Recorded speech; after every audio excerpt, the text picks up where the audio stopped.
Hey there, Andre here from PSDBox. Welcome to a new Photoshop tutorial. Today I have a photo effect tutorial.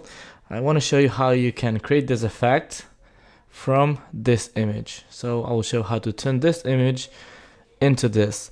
We will work with Photoshop and also with Camera Raw. This is a JPEG file, it's not a RAW file. You can download it from my website, and I'll show you how you can work on Camera Raw using JPEG files. So I'll show you how to create this light effects and all these tones, and you can see we just have a few adjustment layers to create this effect. So I hope you'll like it, and let's get started.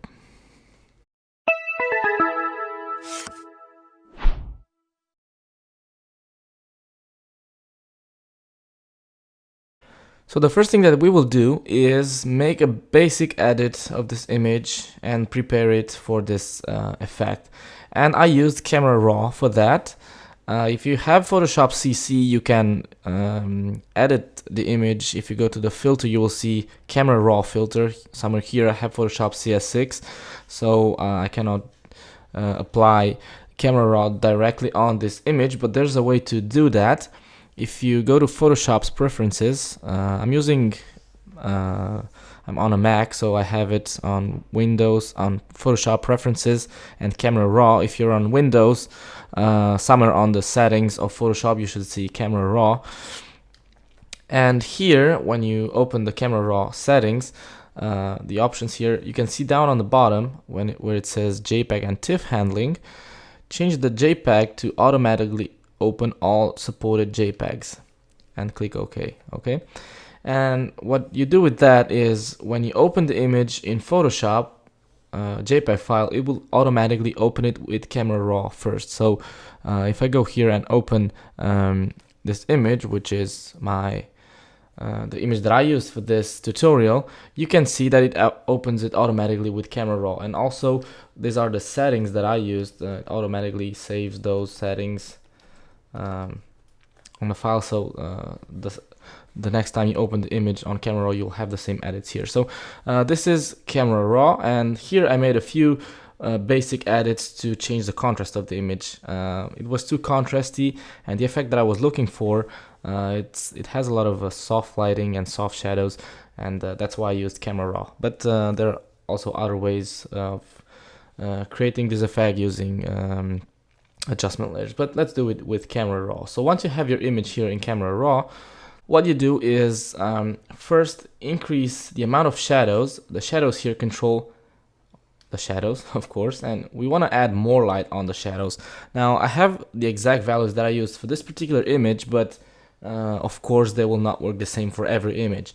I'll just give you this value so you can follow and get the same result that I got, but as I said, on different images you should use different values. So these are the settings that I use for this particular image. As I said, for your own images the settings will be different, but just so you get the same result, I'll give you the exact values that I have here. First, I changed the temperature a bit. I set it to 12. I wanted to add a bit more warmth to the image, and the tint to -13. Okay, add a bit of green. Maybe it's too yellow. Let's add just 10. Highlights to -50. I wanted to decrease the amount of light on the highlights, and on the shadows I have 62. Now this adds a lot of light on the shadows. Maybe it's even too much, 50 or something like that. And then we have for the blacks, I added a bit of light on the blacks as well, 28. And that's pretty much all I did here on the contrast. If you want to decrease the local contrast, just decrease a bit the clarity. Let me zoom in a bit so you see a little better here, especially on the man's face. If I set this back to 0 and then decrease this, you can see how you remove contrast and you create a sort of a softer effect. Let's leave it to -10. Okay, you can also decrease the vibrance a bit. We will add some color back on the image, but this effect is a bit more desaturated. And the next thing that I did, I noticed that on this particular image we have some chromatic aberration, some colors around here on the columns. See that? Also on the man's shirt, but we will not be able to remove this chromatic aberration from here, so we will do it in Photoshop. But right here you can see this green line, also this magenta line here. You can do that here on the lens correction. If you choose color, you can check the remove chromatic aberration, and Camera Raw will do a pretty good job eliminating it. But you can also do it yourself. You can see that even with this we have a lot of color problems here. So what you can do is increase the purple amount, for example, because that's what we want to remove from here, and then just move this around until you find the right spot and change the color range. Be careful not to increase this too much, because it will start to affect other colors on the image which are not from the color problem there. And also for the green, we can see right here, we can do the same. We increase the green amount. You can see how it goes away, and we have a much better result. Okay, so just to show you the before and after, we'll set this back to 0 and this one back to 0, and we'll deactivate. See the amount of color that we have here. Okay, so let's leave this how it was, and we're good to go. Okay, let's open object now. If you don't have this to open object, just click here on this link here on the bottom and choose open in Photoshop as smart objects. Okay, this will create a smart object on the Photoshop layers palette. You will see it in just a second. Okay, see this icon which indicates it's a smart object, and if you double click here, you will open Camera Raw again, and you will be able to edit the settings whenever you want. Okay, let's move on and start making some adjustments. Now, just so we have something to compare with, I will go back to my original image and I will copy the original image, which is this one, and that way we can compare our progress there. Okay, so this is our image. The first adjustment that I did is a selective color. This is a great adjustment to affect also the tones of each, the colors of each tone, and also the brightness and the color balance of each of these colors that you see here. Okay, so the first thing I did is I started with the blacks, and what I did here is I decreased the amount of light on, I increased the amount of light on the blacks. So here you can see for the blacks I have these sliders. In fact, these sliders are the same for all of these colors here, and the last one, which says black, is the amount of light that we have in this case for the blacks, the deepest shadows.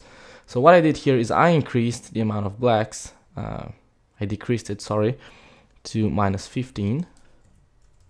Okay, and that adds even more light. That's maybe even too much. Let's set it to 10. It depends on how much light you added with the shadows and the blacks here in Camera Raw. That's probably too much. Let's decrease that to about 9, and maybe the shadows to about 40. So that's the advantage of having smart objects. We can open that whenever we want. Okay, we don't want to lose all the contrast, but just want to make the image a bit softer. Okay, let's go back here. Then I set the cyans here to 15%. Just add a bit of cyan on the blacks. On the magentas, I let it to 0, and then here -5. Add more blue, and -10 here to add a bit of light on the blacks. You can see the adjustment that we did already with this. Then for the neutrals, I left everything to the default, everything to 0, and on the whites I have -2. Then on the magentas I have +1. On the whites are very sensitive, so that's why I use really low settings here. +4, and then 0 here. I didn't change the lightness of the brightness of the whites. Okay, so I left it to 0. And then I worked on the colors. Now this depends on the colors that you have on your own image. Here I have some greens. Here you can see on those plants there around, and some trees that we have. Then we have some blues and magentas on the woman's dress, and then yellows and reds for the skin tones. And these are the adjustments that I made for this. For the blues, I have 31.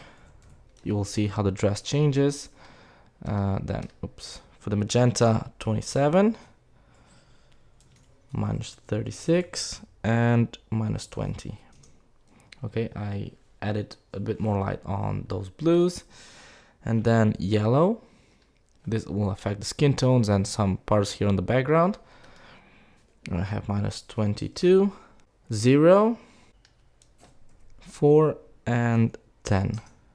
Okay, so I added not 410, just 4 and 10. Okay, I made the yellows a little darker. And on the reds, I have minus 8, 0, 0, and minus 23. I made the reds a bit brighter. Okay, so let's see the adjustment that we have already before and after using the selective color. So I made really kind of subtle adjustments, but we definitely see some change on the image. And again, the original image and the adjustment that we did with the camera raw, and one single adjustment, which is the selective color.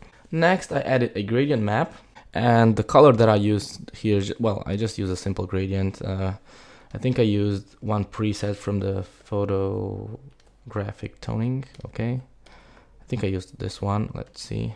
Yeah, the color code is 080706 for the shadows, and for the highlights I have this pale yellow here, orange tone. It's FFF9F2. Okay, so these are the colors that I use for this gradient map, and I used the light and blend mode, and you will see what happens when we do this. You can see it changes the tones of the image a bit, and this is the look of the image that we get. And then I set the opacity to just 30% because that was too strong. I don't want to change the tone so much. Okay, next I added a photo filter, and I chose the yellow preset here at 25%, and I changed the blend mode to hue. Okay, and left it at 100%, the opacity of this. You can see it gives this yellowish tone to the image. Okay, and we have a small problem here. On the bottom, you can see on the man's shirt, we have this green tone. You can use this layer mask to mask that if you want. Let's use a black color and just remove a bit that effect. Okay, that looks better. And the reason why I used this photo filter is because I wanted to add this glow of light, and I wanted to make it a bit warm. I wanted to get a warm effect on this image. Next, I created a stamp, and there's two ways to do that. Well, using the keyboard shortcut is a lot quicker, which is the keyboard is Shift, Alt, Command, and E, and that will create a stamp of everything that you see here on the screen. And then I went to Filter, Other, and chose High Pass. And here I used a really big radius. For this canvas size, I used a 16 pixels radius. And the reason why I did this, 16.2 is okay. The reason why I did this is because I wanted to have this sort of HDR tone, and I wanted to recover a bit of local contrast, and that's why I used this crazy effect. I'll click OK, and I will change the blend mode of this to hard light. Okay, so let's choose hard light. If you want, you can make this as a smart object, and this filter will be converted into a smart filter, and that way you can edit this whenever you want. Okay, and I decreased the opacity of this layer to 25%. Okay, and you will see the result before and after. Let me zoom in slightly, especially on the man's face, before and after. We recovered part of that contrast. With the opacity, you can control how much of that contrast you want to recover. And then I made another stamp exactly the same with Shift, Alt, Command, and E. You can also press Control, Command, A to select everything, or go to Select All, and then go to Edit and choose Copy Merged. Okay, and then go to Edit, Paste, or Control Command V. Okay, you will get exactly the same result. And then I went again to Filter, Other, and High Pass again, but this time I used a really low radius. This is just to sharpen the image, And the radius that I used, I think it's 1 pixel or even less, something like that. Just when you start to see the details, just stop there and click OK. And I changed the blend mode of this to overlay. Okay, and this sharpens the whole image and the details of the image. I don't know if you can see it on the video, but it sharpens the image. Next, I created that glow of light on a new layer, and I use a soft brush. So get the brush tool, make sure the opacity and the flow are to 100%, and just increase the brush size to something quite big, about 300 pixels, 3000 pixels, sorry, is okay for this canvas size. And I will change the blend mode of this new layer to screen. And the color that we will use to paint this is a really dark yellow like this. I don't know if this color is okay, but we can change it with using the hue saturation adjustment. And I'll put my mouse around here. You can see it where it is, touching that column more or less. And the color is not looking that nice. Let's choose a brighter one, and then we will edit it. Maybe even make the brush a bit bigger. And just click once there, and you can see the effect that we got. Now, if you don't like this color, or if it's too strong, or if it's too orange, what you can do is use a hue saturation adjustment layer clipped to it. So let's create a clipping mask, and let's name this glow. And now what you can do is change the lightness of it to make it darker, or change the saturation, or even choose colorize if you want to change its color, but it doesn't make sense because it already has a solid color. So the only thing you need to change is the lightness or the saturation, depending on what you want to get, and the hue if you want to change the color of it. I'll leave the hue to 0 and maybe increase the saturation slightly and make it a bit brighter, something like that. And here we have the glow of light. I think I also painted a really dark glow of light right here where this door is. That's too strong. If the color is too strong, just use a darker tone, because I cannot modify the adjustment layer because it will also change this one. So I want to paint it on the same layer using a darker tone, and that's it. Something like that, even a bit smaller. A smaller brush, like so, that's okay. And with the eraser, I would probably make sure I get rid of the effect on the man's face. Great, now we can move on. And the next thing that I did is I created another stamp with Shift, Alt, Control, and E. And this time I went to Image, Adjustments, and chose Black and White. You can use an adjustment layer if you want, but this is one of the few moments when I use a destructive adjustment, because I just want to edit this photo to change a bit the contrast of it. I want to make the reds a bit brighter, the yellows a bit darker, and let's see what we can do with this.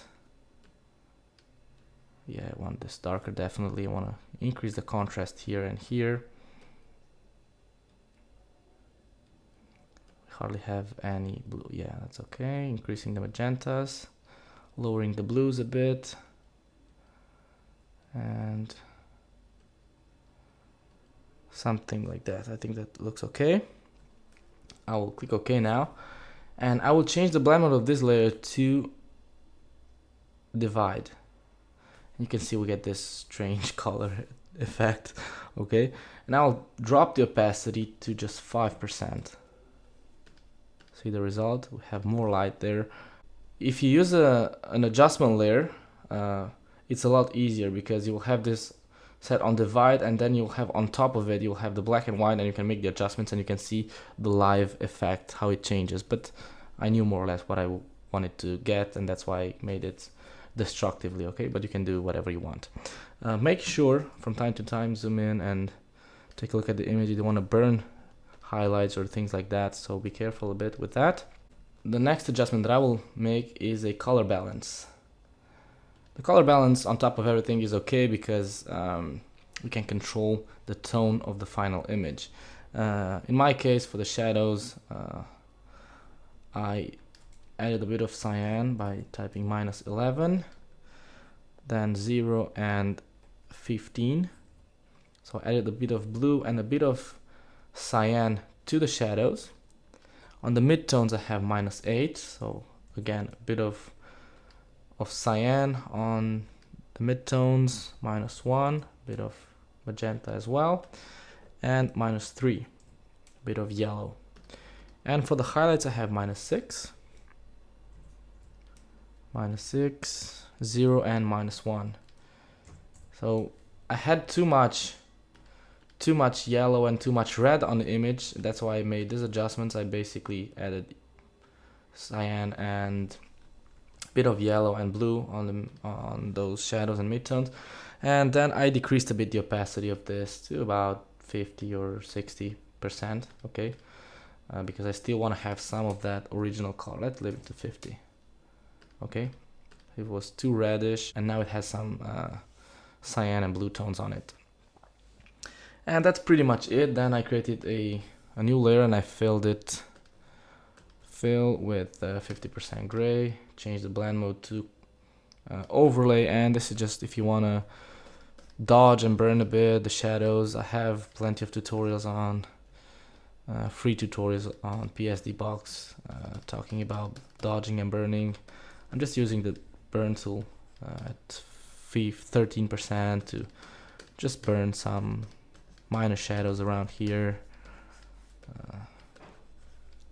roughly like this, like that, and then you switch to the